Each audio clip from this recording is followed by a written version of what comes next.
Do the panel think that it may be time to reconsider the implementation of rental caps? So, contrary, they're not. I don't think they're spiraling like they were. I think 12 months ago it was out of control. Like we were seeing crazy rents, but I think the last year it has softened slightly.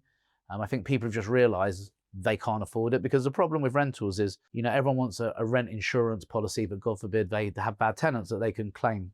So there is a formula that you need to earn 30 times the rent. So if you wanted to rent for, say, £1,000 a month, you'd need to earn £30,000 a year. So there has to be some level, because what you can't have is you can't have a one-bedroom flat renting for so much that no one can actually afford to pass the referencing. So that there's almost like a natural cap, because you can only go so high.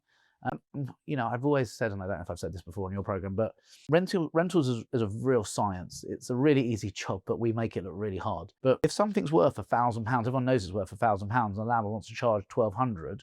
Well, you're only going to get desperate people. It's like a loaf of bread. If you're starving and a loaf of bread's £1, you're not going to pay 150. But if you're desperate, you will.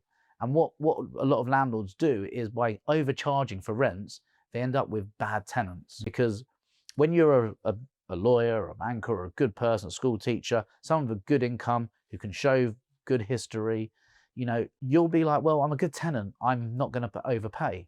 Where actually landlords almost encourage bad tenants and problems by accepting silly money from tenants who aren't necessarily the best tenants. And actually, with our business, it's all about the right tenants. So it's not quite as crazy as everyone thinks it is out there. Just coming to that point, one of the comments that we've heard in the studio here several times is that because of the restriction on the amount of deposit that you can pay, and that the now inability to pay, say, 12 months up front on rent, it will actually stop a lot of people who don't qualify to hit these insurance policies on guaranteed rent.